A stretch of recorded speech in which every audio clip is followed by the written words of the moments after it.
You're listening to the ESO Network, your station for all things geek. Hello, and welcome to episode 168 of the Soul Forge Podcast.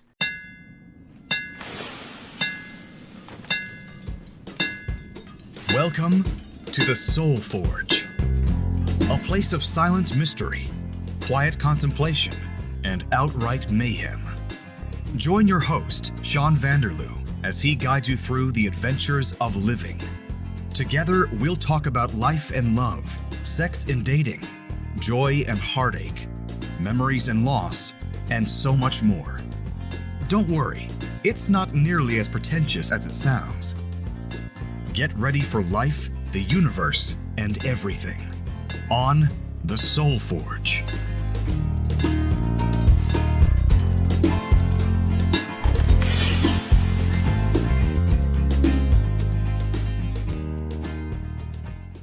Hello everybody, it's Sean back at you with another episode of the Soul Forge. This week I've got a special guest. He's a fellow podcaster. His name is Jeramy Wilcox. He decided to reach out to the podcast because he wanted to talk about his childhood, his upbringing, how he overcame certain things, and the impetus, the reason for this is he listened to the Unica episode, the Glowing Up book author, and he decided, you know what? I've been following Sean for a while. I'm going to go ahead and be on Soulforge. And all you listeners out there can go ahead and do that. Just send me an email, send me a text. Love to have you on the show. How are you, Jeremy? I'm doing pretty good, Sean. Doing pretty good. Good. I'm glad to hear it. Now, we just did a little mini segment earlier in the recording for the Rusted Robot podcast. Because you're also a podcaster, you are the host of the Fandom Squad Podcast, which recently got its start. Yes. I think we've only been out probably less than a month and a half. Okay. So brand new. It's your first ever podcast. And how are you enjoying that? I'm enjoying it very well. It's a little more difficult than I planned but I get spurts every now and then for ideas of things. I'll just be at work and I'm like, oh, that's a good idea. Let me write that down for an episode. It's not as easy as grab a mic and just start talking as you would think it would be. No, it's definitely not that easy. There's lots of behind the scenes stuff that people just don't know about, which you're now learning, which is awesome. It's always good to have another podcaster in the podcast land, in the podcast sphere. Hey, weird podcast people! Join us every week on the Flopcast for a half hour or so of silly conversation about comics, music, Saturday morning cartoons, old movies and TV shows, and chickens. It'll be our little secret. Find us at flopcast.net and on the ESO network.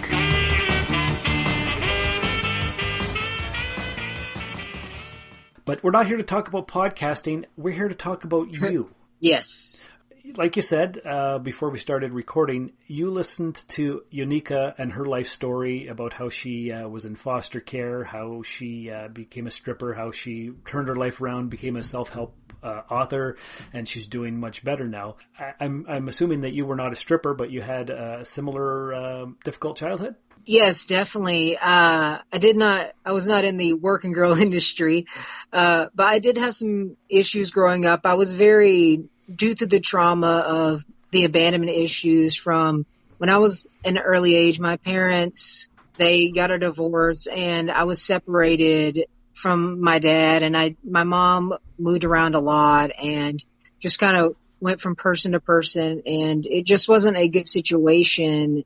And at that time, I had just lost my grandfather, who was pretty much a father figure to me. And from that, it caused me to, like most people, as a child, I took to food and I kind of ate my pain away. And from then, it kind of led through some other issues with the eating and the gain weight from bullying and just the over image of myself.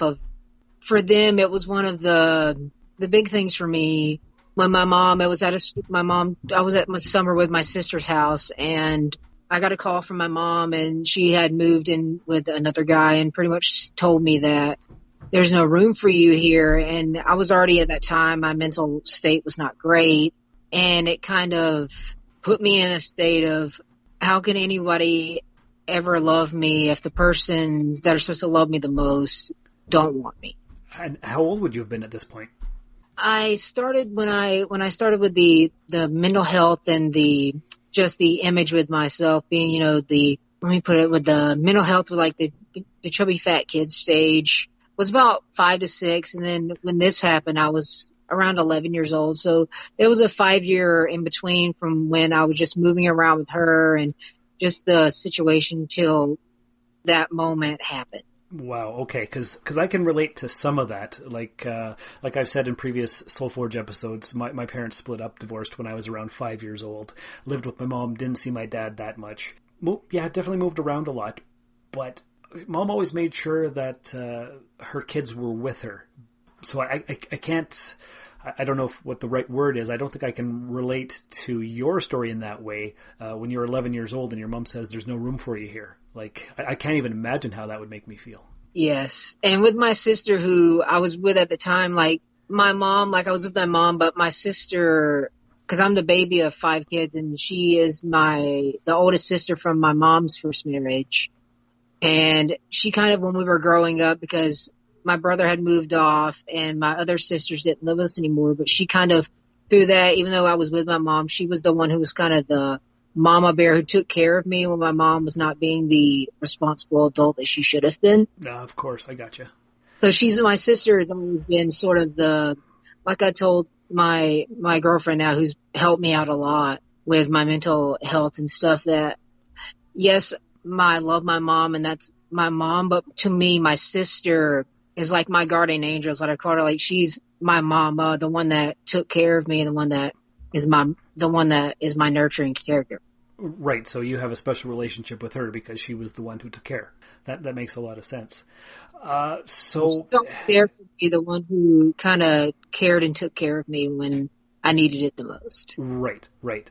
Between the ages of 5 and 11, that's when you started to use food as a coping mechanism?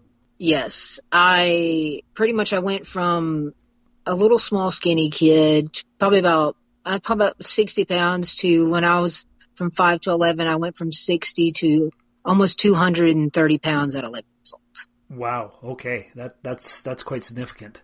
And were there any other people in your life that were noticing these changes in you that wanted to help, or were you pretty much on your own besides your sister taking care of you? Well, it was her and my grandma and my sister's husband. They saw that there was problems there and they did what they could. And because we didn't have the money financially for counseling at the time, which I got it later on, which helped a lot. But we just, they talked to me and asked me if I needed, if I could talk, but it was still kind of hard for me to talk about things. And they were there for me, but there was only so much they could do that I would let them in on. Right, of course. And I guess you were a shy, quiet kid? Yes, definitely, for sure. I was the introvert. I play outside, but I was more I'll try to make friends, but I want to stay to myself because because of the moving and stuff, I had friends, but I never stuck because I'm like, I don't want to get these relationships because I know I'm probably going to move or something like that. And it would be better for me not to just get attached. So nothing ever felt permanent. Yeah. Okay. Yeah, I can relate to that as well, actually. I have some stories that I won't get into on this episode. But so after you were 11, what was the major thing that happened? You moved in with your sister and her husband. From there, it was, and my sister, she said it was the hardest thing she had to do. I had to grow up really fast because it was one of those things where Mom saw that without me, there was no money coming. There was not the money that she was getting from that. And she wanted to fight for me. Yes, I knew she wanted me, but I could tell it was more about the money. And my sister had to literally stand up and fight. And I had to choose at a young age, who do I want to live with? And that was the ultimatum. My sister told me, she was like, hey, I'm going to love you no matter what you choose, but I know that they're offering you all these gifts and things to come live back with them. But here I know this is where you feel at home and stable. And eventually I made the choice that this is where I feel at home when I stayed with my sister. And it hurt my mom and my sister. It was the hardest thing she had to do, but she had to pretty much show a case of why I did not need to live with my mother.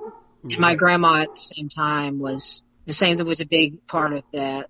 My grandma had literally a filing cabinet of everybody's files, and my sister said it was kind of like, oh no, because my mom thought she was going to win because she was the mother, and she had a small folder, and my grandma had this big filing case thing that she had with everything, documentation and everything.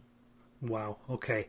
So then what happened after the court case? You moved in with your sister, and how long did you stay with her for?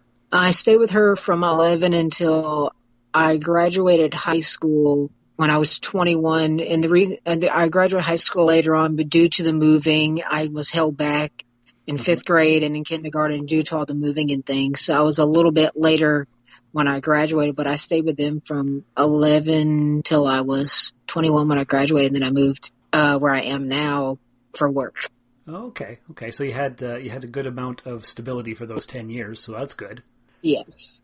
Now, was there more trauma or difficulties during that time, though? You mentioned something about bullying.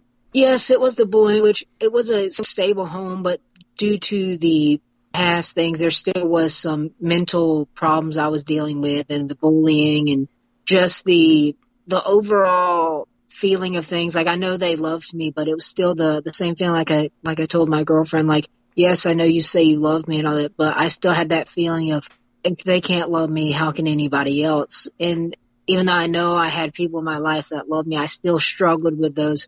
It can't be real. They can't truly love me. And it was just a battle I battled with. And I even battled with self-harming as well. Because you felt like if you didn't love yourself, how could anybody else love you? So you took it out on your own self. Yes. And I didn't like the way I looked at myself. So I kind of was like, abusing myself because I didn't like the way that I looked. But I knew the way that I looked, it was because I was broken, and I felt like I would always be broken. Right. Okay. And it felt like there was no way out. Yes. So how long did the chubby kid phase last for, and the bullying?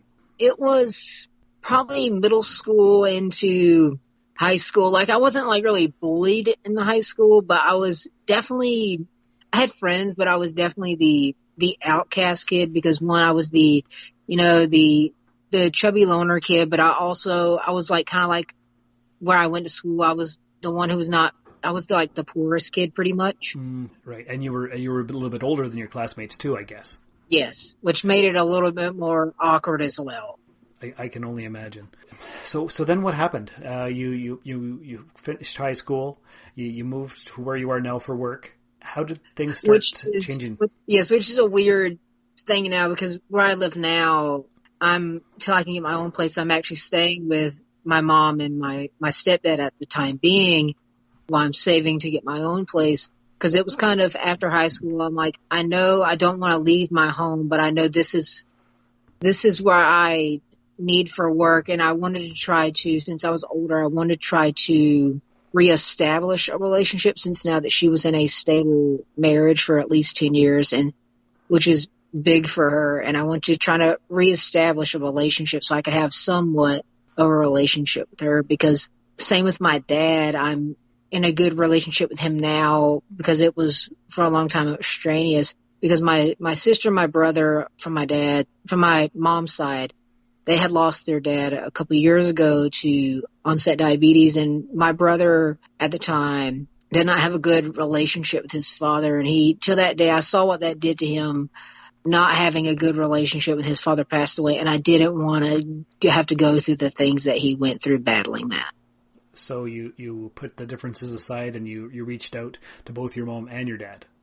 Yes, and at the time before that, I did go through a little bit of some counseling to help with things, and they told me one of the things to do was to forgive them, even if they don't understand, just to forgive them. It was pretty much forgiving them even if they didn't understand, it was forgiving them to make me feel better. Right.